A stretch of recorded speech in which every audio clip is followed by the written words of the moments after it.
and welcome all. Myself Neetu Gupta. I am again here with you to discuss some more legal terms and phrases. So let us begin. First is cooperative housing. What do you mean by this term? Means it is an alternate form of ownership of homes and property, in which property is owned by an organization then sold as shares to the residents of the community. Is it clear? क्या ये एक तरह का alternate form है Holmes और property के ownership की, जिसमें प्रॉपर्टी एक ऑर्गेनाइजेशन के पास होती है. ठीक है, property is with the some organisation and then sold as shares to the residents of the community. So these cooperative housing splits caused on the shared housing amenities and frequently used as a part of intentional community initiative. Is it clear? It is a cooperative housing. Next is copper plea. Copper plea means it is used for plea bargain, and the term plea bargaining means जहाँ पे criminal trial चल रहा है, criminal case चल रहा है and defendant है, he agrees कि वो बोलता है कि मैंने ये ऑफेंस कमिट किया, मैंने ये क्राइम कमिट किया. मीन्स ही प्लीड्स गिल्टी और no contest to a crime in return for a promise of recommendation of leniency in sentence to be made by the prosecutor to the जज and agreement by the prosecutor to drop some of the charges. Is it clear? Co partner. Co partner means when there is another partner.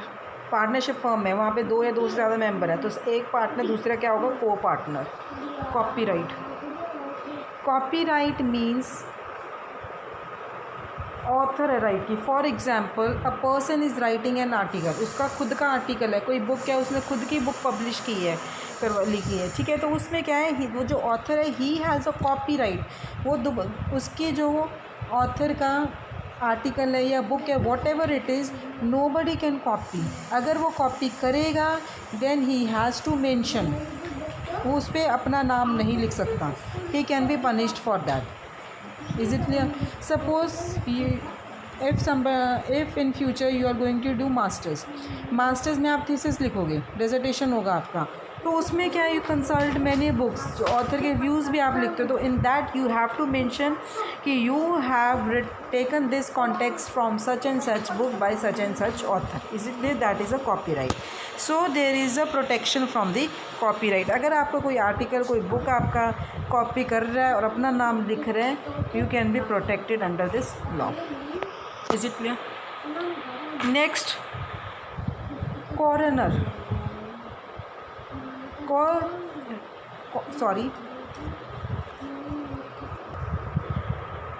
Quarrier. See, it is pronounced as quarrier. Let me tell you.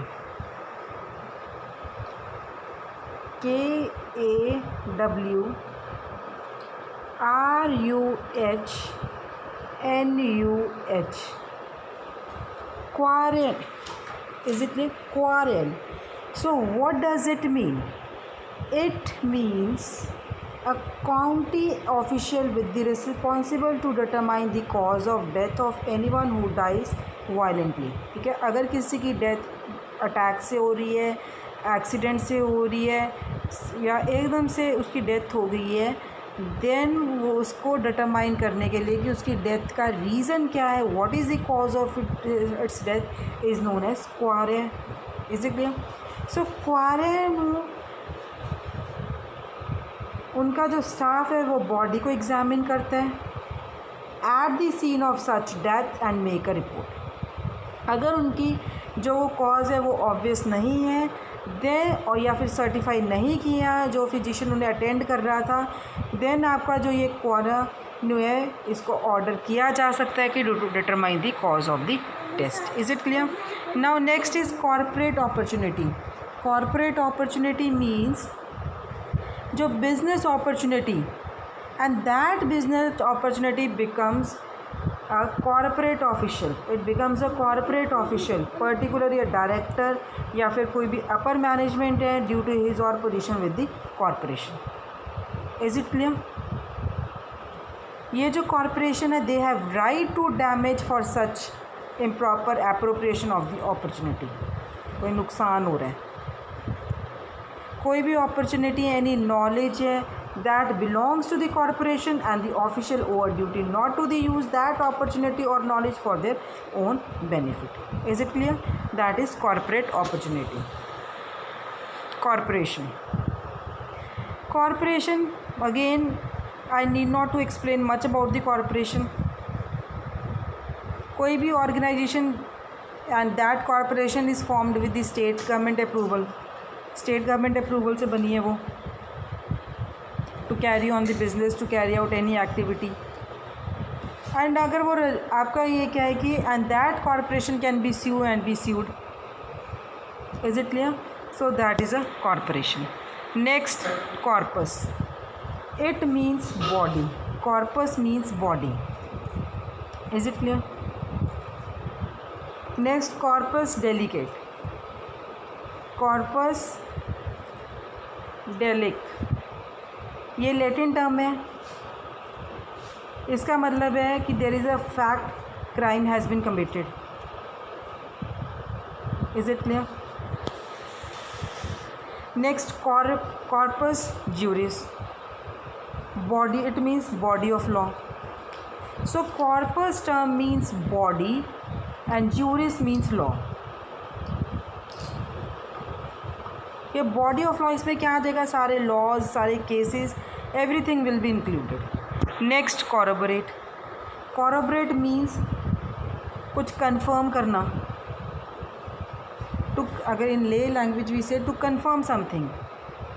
So what it means to confirm and sometimes add substantive testimony to the testimony of another witness or party in a trial is a corroborate.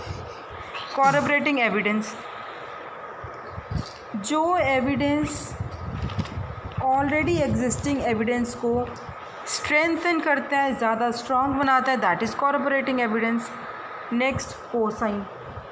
Cosine means promissory note sign करना by more than one person. To sign a promissory note or other obligation to share the liability for the obligation, that is cosign. Cost bill. Lost bill मतलब cost bill means list of the claimed court cost. ये court के क्या कितना cost है, and that is submitted by the winning party in a law suit. जब जज ने अपनी जजमेंट दे दी उसके बाद, and it is also called a memorandum of cost. Is it clear? Cost of completion.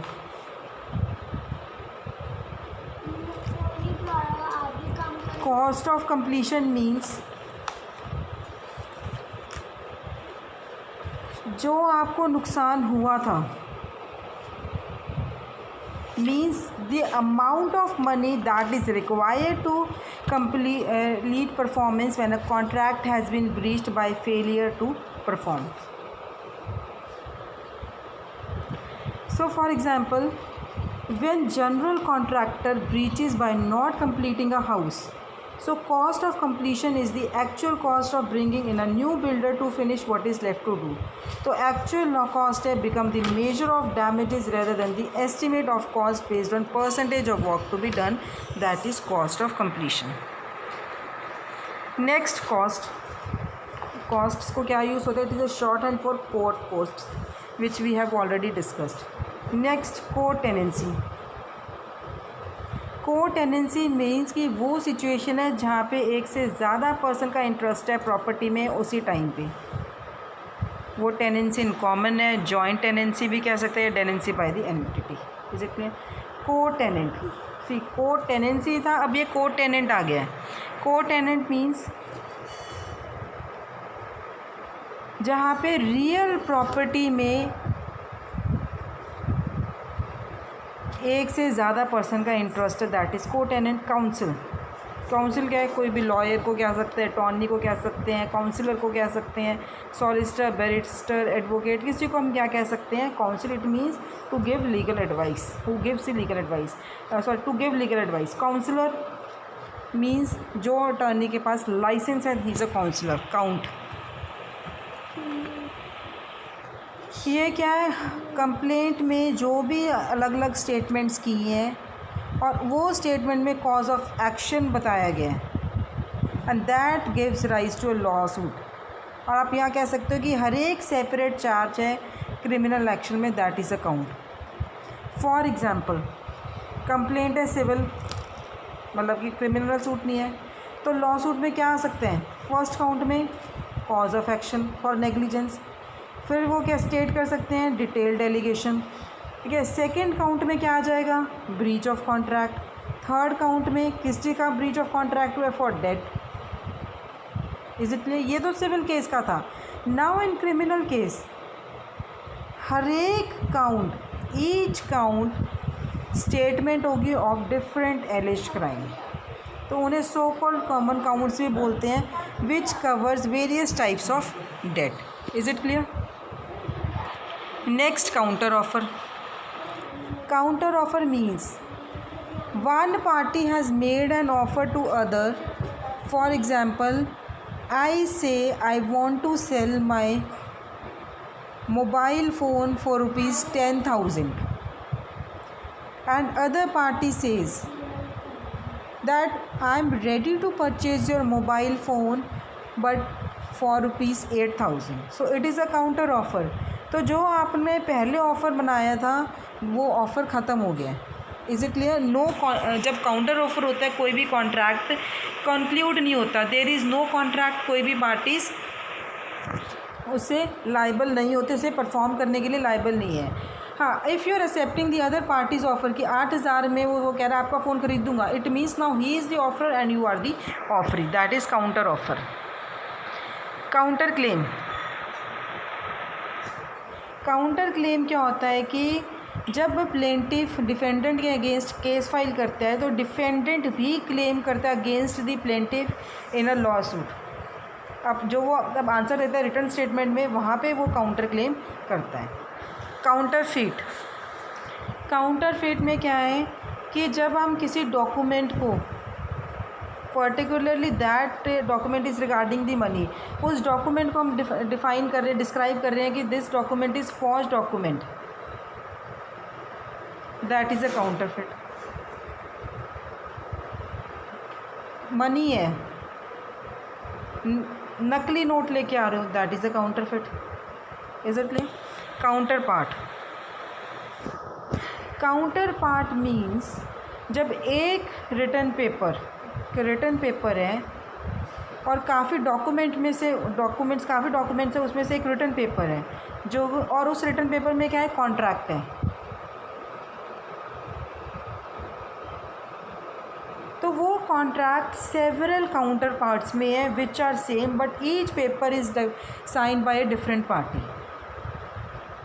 That is a counterpart. हर एक वो काफ़ी डॉक्यूमेंट्स में से जिसमें से एक आपका कॉन्ट्रैक्ट का पेपर था and that paper is signed by the different parties and specially when they are residing in different localities, that is a counterpart. Next is course.